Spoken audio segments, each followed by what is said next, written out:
Representative Liz Cheney, Republican Wyoming, called out House Minority Leader Kevin McCarthy, Republican California, for enabling white nationalism in the wake of a racist mass shooting in Buffalo, New York, over the weekend.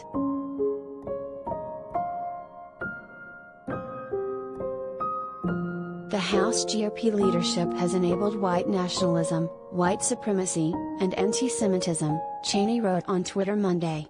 History has taught us that what begins with words ends in far worse.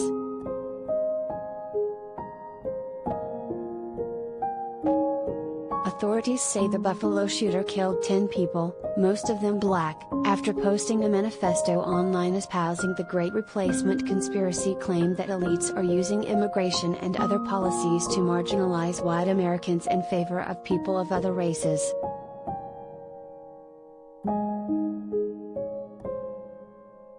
Representative Elise Stefanik, RNY, the third-ranking Republican in the House, released campaign ads last year that claimed Democrats were creating a permanent election insurrection by advocating for a pathway to citizenship for undocumented immigrants.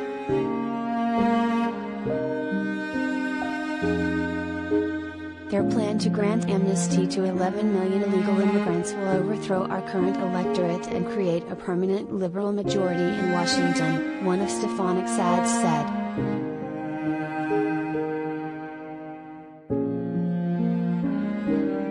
Stefanik's ads were immediately controversial. Her hometown newspaper condemned the ads shortly after they appeared.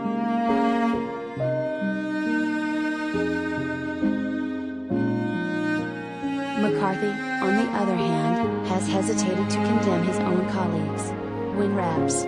Marjorie Taylor Greene, Republican Georgia, and Paul Gosar, Republican Arizona, participated in a white nationalist conference earlier this year, McCarthy criticized the event itself but said the lawmakers wouldn't face any internal party discipline.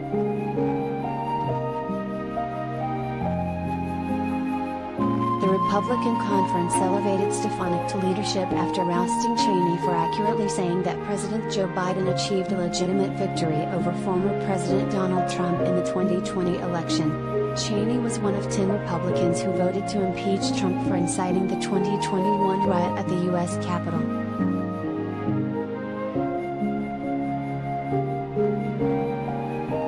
Fox News host Tucker Carlson has devoted airtime to Great Replacement fear-mongering, and the concept seems to have found its way into various conservative talking points, in one form or another.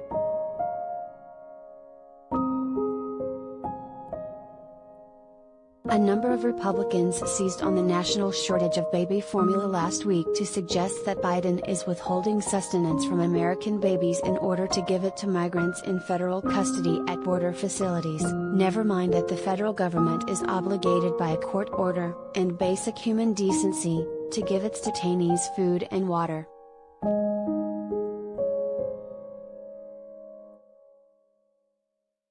On Monday, Stefanik doubled down on the idea that Democrats are plotting to reshape the electorate through underhanded means.